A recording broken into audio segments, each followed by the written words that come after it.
Here we're going to look at a practical to investigate real and apparent depth using a rectangular block, a ray box, mirror, ruler and a pen. Okay, so first I'm going to take my rectangular block and I'm going to draw round it, taking care not to nudge the block at all. That's why I'm pushing down on it reasonably hard, getting the pen in there nice and neatly. Now what I'm going to do, I'm going to draw a point there, okay, and that will come into play later. Now at this point I'm going to need to trace some rays. I'm just going to turn the lights off.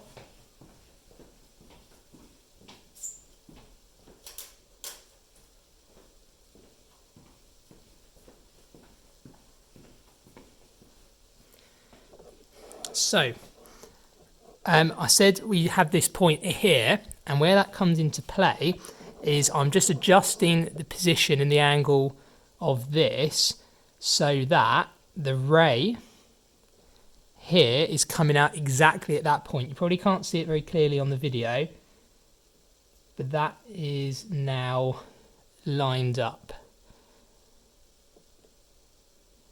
there. Okay, so I'm not going to touch that. What I'm going to do next, I'm going to take the mirror, I'm going to place it so that it's flush with the block.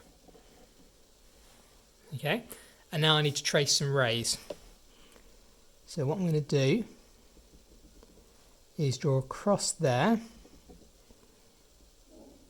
and across there. Now this is quite a faint ray here, so I need to be careful. So there and there.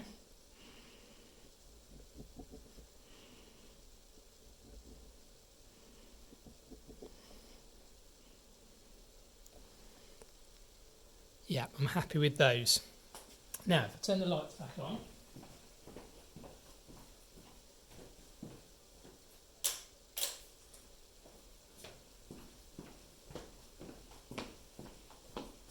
At this point, I can remove all of this and I am able now to calculate the real and apparent depth using this. But what I'm going to do, at this point I'm going to scan in this, so you should be able to work from it. So make sure you get a copy of that from your teacher, if that's what they want to do. And the next bit of the video I'll show you how to use it. So at this point, you can follow this along now if you want to. Now what I'm going to do, I'm going to trace the rays coming into the block. Because it's a light ray, it should have the arrow on it. Trace the ray coming out of the block. Now, this point here, remember, I adjusted the ray so it went through this point before putting the mirror there. And what that means is this ray travelled down to this point, reflected off the mirror,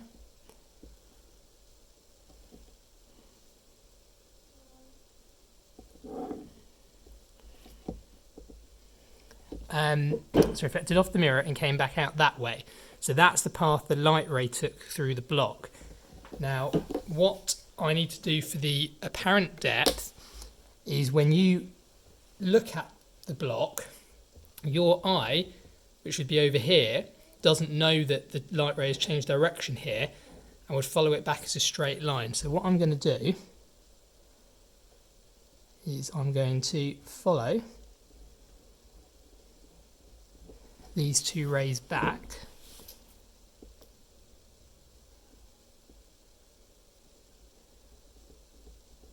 And where they cross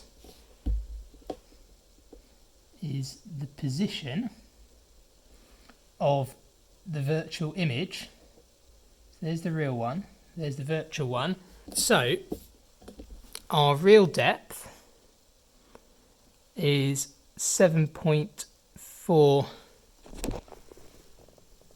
centimetres there, and our apparent depth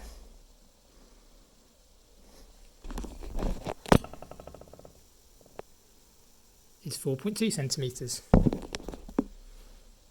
Perfect.